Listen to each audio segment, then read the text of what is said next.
Thank you once again Muzammil Ayesha aunty. अस्सलाम रमज़ान। मेरा नाम है शाह हुसैन और आज मैं डॉक्टर खुरम फिर आपके साथ आए हैं एक और बहुत इंटरेस्टिंग टॉपिक साथ।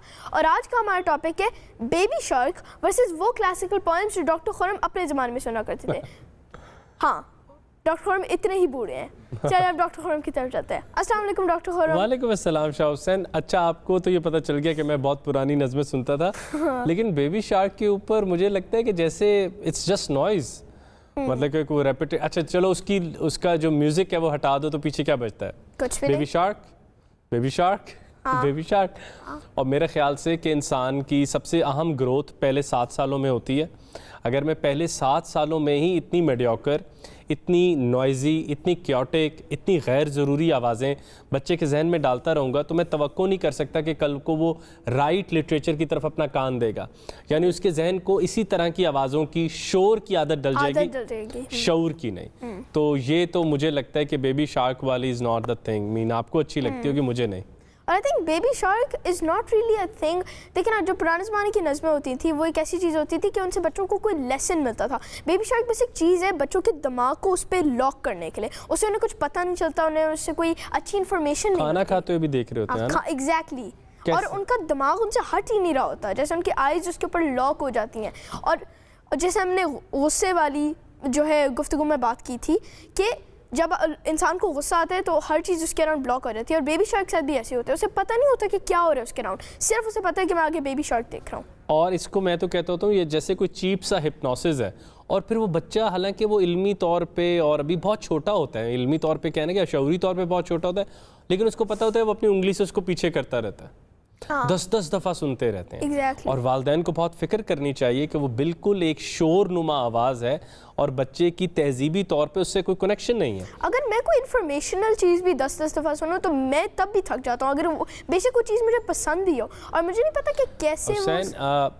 अक्ल कहते हैं चीज़ों को पुराना करने वाली। अक्ल किसी एक चीज़ को एक दफ़ा देखे तो दूसरी दफ़ा देखते हुए उसकी वो लज्जत नहीं रहती, तीसरी दफ़ा देखे तो और कम। लेकिन हैरत की बात यह कि नज़में बच्चों के अंदर हम उंडेले चले जा रहे हैं। और जैसे मैं कहना चाहता हूँ, आई डोंट नो आपकी क्या राय है, पहले नज़में सुनी जाती थी, अब नज़में देखी जाती हैं। मेरे दिमाग में ये भी आ रहा था कि मुझे लगता है अगर आप किसी भी सिनेरियो को अपने ओन तरीके में इमेजिन करते हैं ना तो वो सिनेरियो आपके लिए सबसे अच्छा होता है। मगर बेबी शार्क बनाया ही ऐसे तरीके में गया है कि बच्चों के लिए वो ही परफेक्ट है जो उन्होंने बनाया है। अच्छा शाह हुसैन, देखो ना, पुरानी अगर हम इवन कहानियों की तरफ जाएं तो थर्स्टी, पूरा करो लव वर्ड को, आगे क्या लगता है? Thirsty crow. हाँ, थर्स्टी क्रो। तो हमें यूँ लगता है कि हमारा जहन बहुत ज़्यादा दोस्ती करता है कहानियों से, नज़मों से, चीज़ों से। लेकिन जब हम दूसरी तरफ देखते हैं, ऐसी नज़में हमारे जहन की दोस्त भी नहीं बन पाती। यानी ये जा के एक शोर की तरह, जैसे नहीं पेंट्स हम ऐसे फेंकते जाएं और दीवार पे लग रहे, बस ऐसे रंग हैं जो जहन पे लग रहे हैं, उनमें कोई लेसन ही नहीं होता है ना। आपको क्या लगता है? मुझे भी ये लगता है। अब जो पुरानी नज़में होती थी उसमें एक लेसन होता था। और जैसे बेबी शार्क है, कोको मेलन है, वो सिर्फ इसलिए बनाया गया, उन जिन्होंने उसे बनाया उनका मेन रीज़न ये नहीं था कि बच्चे उस पर लॉक रहे। उनका मेन रीज़न था कि वो उन्हें उससे प्रॉफिट हो, वो रियल वर्ल्ड चीज़ों में जो है मतलब थे कि हमें उससे मनी मिले, हमें उससे फेम मिले। उनके दिमाग में और जो पुराने शायर थे वो बच्चों की फलाह, बच्चों के लिए लिखते थे और अपनी नज़में उनके सुपुर्द करते जाते थे। मैं अभी जो आपको बताना चाह रहा था, पहाड़ और गुलहरी। देखिए, अल्लामा इकबाल ने कहा कि पहाड़ तुम बहुत बड़े हो, बहुत सख्त हो, बहुत बुलंद हो, बहुत you know you're a huge thing to look at. मगर गुलहरी कहती है कि जो मेरे हाथ में छोटा सा एकॉर्न है, क्या तुम इसको तोड़ सकते हो? तो पहाड़ गो के बहुत बड़ा है, वो तो एक कदम नहीं उठा सकता। अब देखो, ये छोटी सी नज़्म बांगे दरा में इकबाल ने शामिल की, लेकिन वो कितना बड़ा हमें पैगाम दे रही है कि अगली दफ़ा तुम जब भी पहाड़ देखोगे तो तुम्हें पता होगा कि जितना मर्जी बड़ा है मैं इसको चढ़ सकता हूँ, क्योंकि इसकी फ्री विल नहीं है। मगर मैं कभी भी स्क्वायरल पर, गुलहरी पर हाकमियत नहीं कर सकता, क्योंकि वो आज़ादी रखती है, वो हमेशा अपने मनाजिर खुद ढूंढती रहेगी। या इकबाल की वो याद करो, लब पे आती है दुआ बन के तमन्ना मेरी। तो वो देखो, आपको इतनी उम्मीद मिलती है कि यार ज़िंदगी मेरी शम्मा की सूरत क्यों ना हो। मैं अब इमेजिन करो कि आप एक कैंडल हो, तो कैंडल की खासियत क्या होती है? मोमबत्ती की खासियत क्या होती है? वो लाइट देती है। वो लाइट देती है। यानी मोमबत्ती जितनी भी छोटी हो, बड़े से बड़ी अंधेरे और जुल्मत पर छा जाएगी। यानी रोशनी की बड़ाई ये है कि हर तरह के अंधेरे के आगे एक किरण काफ़ी है। अब कितना बड़ा लेसन बच्चे को बचपन में मिल रहा है। उससे बढ़कर जो मैं आज एक नज़्म लाया हूँ वो हमारे ये आपकी स्पेशल डायरी है? ये मेरी स्पेशल डायरी की नज़्म है और ये नज़्म है निंदियापुर। और ये नज़्म हमें बताती है कि पहले की नज़में बच्चों को सुलाती थीं, अब की उन्हें सोने नहीं देती। यानी माँ को, वालदा को, बाप को कहना पड़ता है फ़ोन दूर करो, बच्चा सो नहीं रहा। और भाई पहले की नज़्म सुला देती थी। अच्छी नज़्म वही होती है, मतलब मुझे लगता है कि अच्छी नज़्म वो भी होती होगी कि जब आप रात को लेते होंगे वो आपको सोने ना दे, वो आपके दिमाग में ख्यालात डाले, हाँ, सोते हुए ख्यालात लाए। हाँ। तो अब मैं आपके आगे एक रखता हूँ कि अगर किसी बच्चे को अपने इन्फिनिटी मुतारिफ कराएं तो इन्फिनिटी बहुत मुश्किल चीज़ है समझनी मैथमेटिकली। तो अब बच्चे को बताना भी है, क्यों उसे बड़ा नहीं करना, उससे बताना नहीं कि कायनात इन्फिनाइटली बिग है, वक्त इन्फिनाइटली चलता जाता है। तो उसके ऊपर ये नज़्म थी निंदियापुर जो हम सुना करते थे।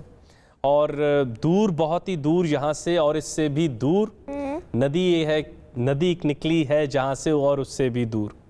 दलदल है गहरी सी जहाँ पर दलदल से भी दूर। जंगल में है बुढ़िया का घर जंगल से भी दूर। याद है उसको एक कहानी है इसमें एक हूर। खुद ये है एक मुल्क की रानी, मुल्क है निंदियापुर। मुल्क है निंदियापुर। इस जंगल को देखूंगा मैं जंगल से भी दूर। हूर के मुल्क मैं जाऊंगा यानी निंदियापुर। इसका ये मिसरा देखो, दूर, बहुत ही दूर यहाँ से और उससे भी दूर। इससे बच्चों के दिमाग में वो इन्फिनिटी का ख्याल आया था। इन्फिनिटी का ख्याल आएगा कि दूर से दूर कौन सी जगह होती है। तो ये तो बड़ी अहम बात है कि बचपना सबसे अहम तालीमी दरसगाह है, घर सबसे बड़ी एकेडमीज़ होती हैं और हमें ये बहुत संजीदा फैसला करना है कि हमारे बच्चे क्या पढ़ेंगे। अच्छा, मेरे दिमाग में ये भी एक थॉट आई थी कि अगर हम इन नज़मों से भी पहले, क्योंकि बहुत ज़्यादा लोग हैं वो रॉबर्ट फ्रॉस्ट की नज़में आजकल की नज़मों से कंपेयर करते हैं, वो कहते हैं देखो उनका मीनिंग और उनका मीनिंग। मगर जैसे रॉबर्ट फ्रॉस्ट या शेक्सपियर या ऐसे और लोगों की नज़में थी या स्टोरीज थी, वो मेनली बच्चों के लिए नहीं बनी थी। तो क्या आपको लगता है कि उन नज़मों को बच्चों के, बेबी शार्क या कोकोमेलन से कंपेयर करना फिर भी ठीक है? नहीं, आप ठीक कह रहे हो, उनको कंपेयर करना ठीक नहीं। Shakespeare is very tough, Goethe is very tough, लेकिन सेंट एग्ज्यूपरी का the Little Prince, Oscar Wilde की बच्चों की जो कहानियाँ वगैरह हैं, तो उस तरह की चीज़ें तो आप कर सकते हैं। तो अगर आपने बच्चे को कुछ पढ़ाना ही है तो why not the quality stuff. खाना सबसे अच्छा देते हैं, कपड़ा सबसे अच्छा पहनाते हैं, छत, जब आप बच्चे को सुलाते हैं कोई पास कीड़ा ना हो, तो फिर इस बात की फिक्र क्यों नहीं कि उसके जहन में क्या जा रहा है। जहाँ पर उसका सारा तखय्युल बन रहा है, उस बात की परवाह ही नहीं करनी कि उसकी आंखों से उसके अंदर, ये खिड़की है ना, ये खिड़कियाँ हैं, यहाँ से मनाजिर अंदर जा रहे हैं और बच्चे के अंदर वही मंजर बन रहा है। तो ये तो बहुत फिक्र की बात होनी चाहिए कि बच्चा बचपन में क्या सीख रहा है। तो ये मेरी तरफ से आज की अच्छा, तो आपको क्या लगता है कि अब हमने खिड़की और कान के बारे में बात कर लिया, आपको क्या लगता है जो हमारी 5 सेंसेस हैं उनमें से सबसे यूज़फुल सेंस कौन सी है? अगर आपको ऑप्शन दी जाती है कि इन 5 सेंसेस से आप सिर्फ एक को यूज़ कर सकते हैं एक हफ्ते के लिए, तो आप कौन सी सेंस यूज़ करते हैं? आंखें। आंखें? मुझे लगता है हाँ, मैं भी वैसे आंखें यूज़ करता हूँ। Thank you doctor Khurram. Well, ये थी हमारी आज की गुफ्तगू। आज हमने बात की बेबी शार्क के बारे में और वो वर्सेस वो नज़में जो डॉक्टर खुरम सुना करते थे और क्या असर होता है बेबी शार्क का बच्चों के दिमाग पे।